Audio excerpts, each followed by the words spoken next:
The first raindrops hit the porch with a sound like quiet applause, soft but insistent, a warning of the storm gathering beyond the hills.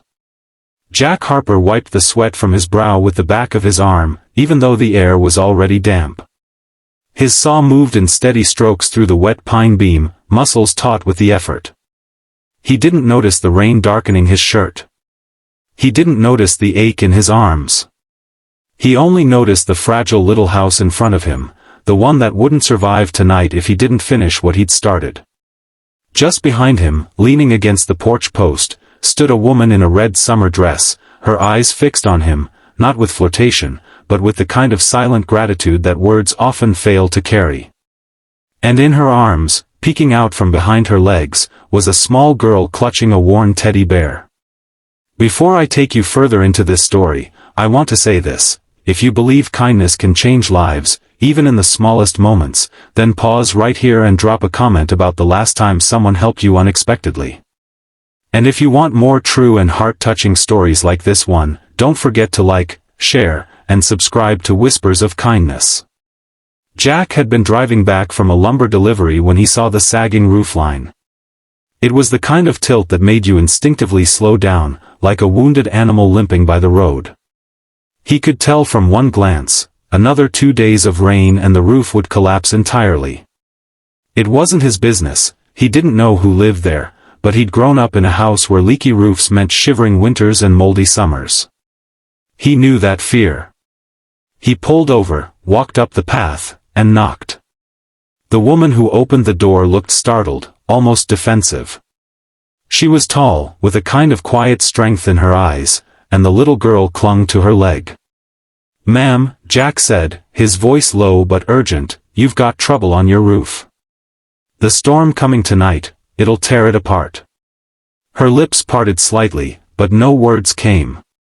Then she said, I can't afford repairs right now." Jack didn't ask why. He just stepped back, looked up at the rotting eaves, and said, "I'm a carpenter. I'll fix it." Her brows furrowed. "I can't pay." "Not asking you to," he interrupted.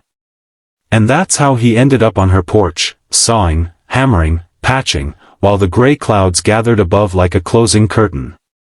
The work. Hours passed. The rain grew heavier, running down the back of his neck. He worked with the urgency of a man who knew the cost of doing nothing. The woman, her name was Claire, brought him coffee in a chipped mug, holding it out with both hands as though unsure if he'd take it. They spoke in fragments, between the hammer blows and the roll of thunder. Claire had moved here 6 months ago, alone with her daughter, Emily. She didn't say much about why. There was a shadow in her tone, the kind you don't press on if you're decent. By the time the last shingle was nailed, the storm had rolled in fully, lashing the windows. But the roof held firm. Jack climbed down the ladder, mud on his boots, hands raw. "You're safe now," he said simply. Claire looked at him with an expression he couldn't quite read, part relief, part something deeper. The invitation. The rain was too heavy for Jack to leave. Claire insisted he come inside, dry off, have dinner. He hesitated, then followed her into the warm, slightly cluttered kitchen. Emily sat at the table, coloring. Over stew and bread, conversation began to spill more easily. Claire told him she'd grown up far from here. Her father had passed away recently, and she'd inherited responsibilities she hadn't asked for. She didn't elaborate, and Jack didn't push. But then, as Emily fell asleep on the couch, Claire looked directly at him and said, "You should know something, Jack. I'm one of the registered co-owners of nearly half the undeveloped land in this state." Jack blinked. "You're, what?" She smiled faintly. "It's complicated. My father and a partner acquired huge portions of wilderness decades ago. When he died, his share came to me. I've never even set foot on most of it." Jack laughed once, thinking it was a joke. But Claire's eyes didn't waver. The challenge.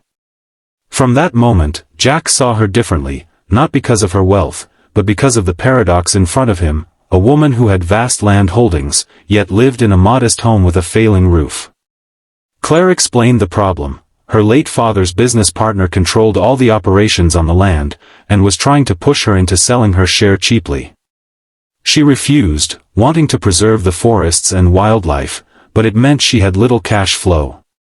The partner had frozen her out of the profits, confident she couldn't afford legal help.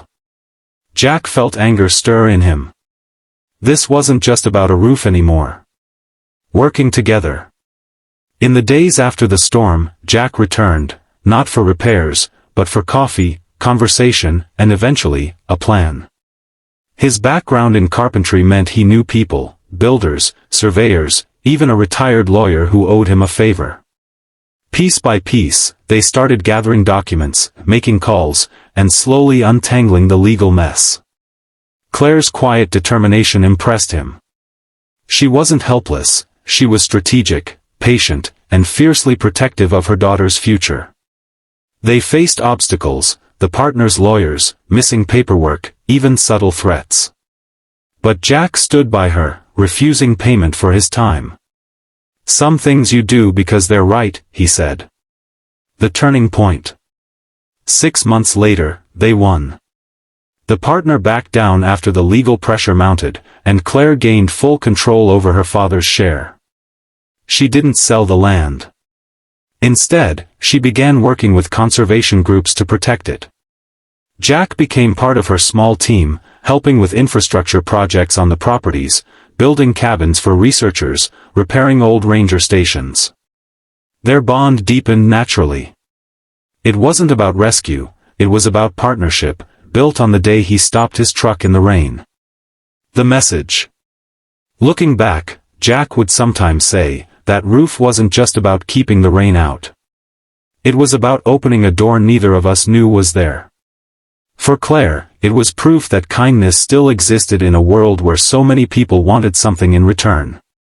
For Emily, it was the start of having someone she could call family.